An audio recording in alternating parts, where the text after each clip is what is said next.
Good morning, welcome to Accelerate My Practice. So glad you could join us here today, or I don't know who else is. There's apparently a mouse in my pocket.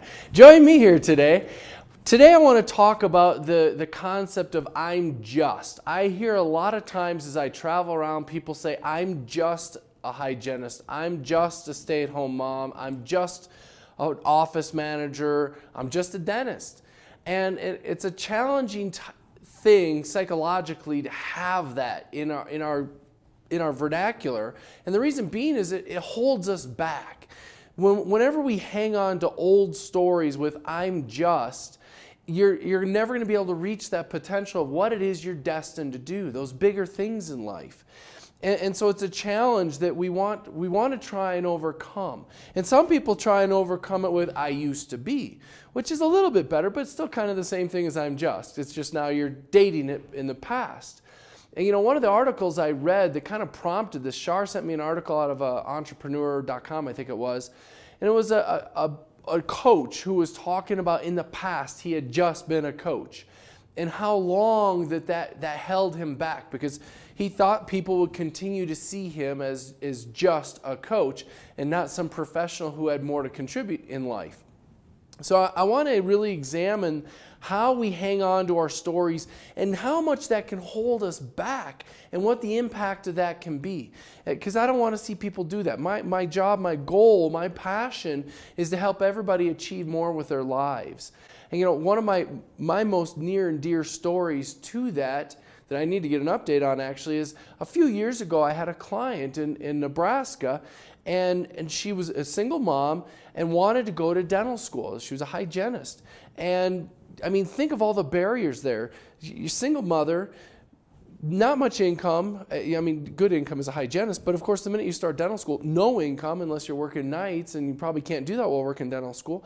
I mean, imagine if she would have held on to her old stories of, I'm a divorcee, I'm a single mom, I'm just a mom, I'm just this. And now she's finishing her third year in dental school. And I have no idea what role I played in this, if any, perhaps even. But she was a client of ours that we were working with, and then all of a sudden, lo and behold, she ends up leaving this practice that we were working with to go to dental school. And I found it very, very rewarding. Similarly, I want to play a short video here. It's an interview of Sarah Blakely, the inventor of Spanx, if you're not familiar with it. And I want you to think about the impact she's had as a result of her not thinking, I'm just. And we'll come back and discuss it after we watch this. Medical school. But so she's sitting here applying to law school and gets denied. And how easy would it have been discouraged and just give up and not pursue the dream? And imagine all the people that she wouldn't have impacted by being perseverant, by being willing to go past it. And then I think about some of the comments that she said in the interview, like her dad used to sit down with her every day at dinner and ask, what have you failed at recently? And I realize the group of people I'm talking to are not, in many cases, the biggest risk takers. Although the irony there is when you went to dental school and then you went to start a practice, you took on hundreds and hundreds of thousands of dollars of expense and debt. You were a risk taker, that's for certain. And then whatever happened as a whole, when I look at dentistry, the risk taker side of most has dried up or gone away or whatever the case is. And I don't want to suggest that we start taking crazy risks, but I want to suggest that maybe it's something we should look at. Again, imagine had she not taken that risk, what she wouldn't have done.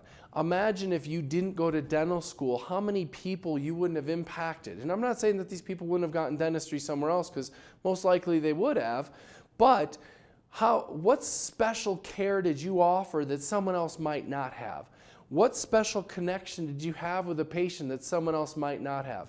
What special connection have you had with your employees throughout all the years and the impact you had on them that maybe they would not have had?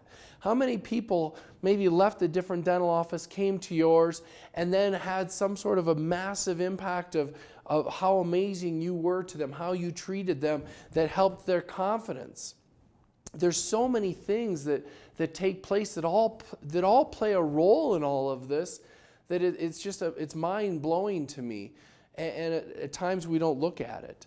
And one of the other things that she talked about is when it comes to hiring people, that she takes a chance on finding people that might have what it takes.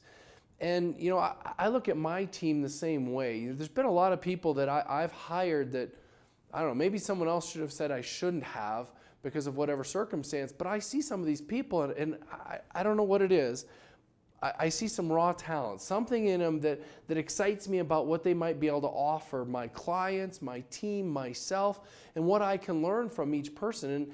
And the amount of content I've learned from everybody has been amazing. I definitely have not put this whole organization together myself. There's just absolutely no way. So the lessons that I'm learning from everybody around me has been just profound. But you never know what could become and where your life could take you and what crazy curveball it could give you. And if you haven't prepped with some of this stuff, and if you've not done the work on yourself to improve and to grow, you might miss out on those opportunities. So rather than saying I'm just, what I would suggest is you start saying I'm now. I'm now a leader of a team that is organized to help dentistry evolve and transform into something bigger. I'm now a leader of a team of people who want to impact other people in the dental industry. I'm no longer just a pig farmer. I was a pig farmer, but I am now something completely different. And it's a powerful, liberating thing to do. And the first time you say it, it's going to sound awkward. It's going to maybe even sound prideful to you. But I suggest you try it. Maybe try it by yourself. Don't do it on camera because it's really awkward the first time you say this stuff on camera. And then it's recorded and people can see it. But it's fascinating to me to take this opportunity and see what you can learn from yourself and say, I'm now this. Don't let your past define you. I hope that this is helpful content to you. I hope this is something you very much enjoyed and is something you can take home to your friends, your family, and by all means, please share it. Next week, I think what we're going to talk about is some teamwork stuff, and then I think we'll probably maybe even go into some hiring, firing sort of topics to hit those again. Not to suggest anything to any of you team members out there. It's by no means what I'm after. But if there's other topics you're interested in, please do me a favor. Shoot me an email with those so we can get those. We can prep them and get them on the show for you. This show is all about you. The content is designed for you to be for you. Please let me know what it is you want to be hearing so I can do it for you. Otherwise, I look forward to seeing you next week, 8 a.m. Mountain, 10 o'clock on the East Coast. Until then, have a wonderful day, and we'll talk to you later. Bye-bye.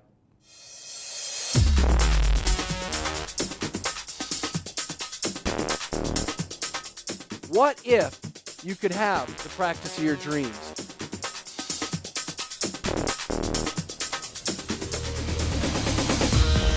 What's holding you back?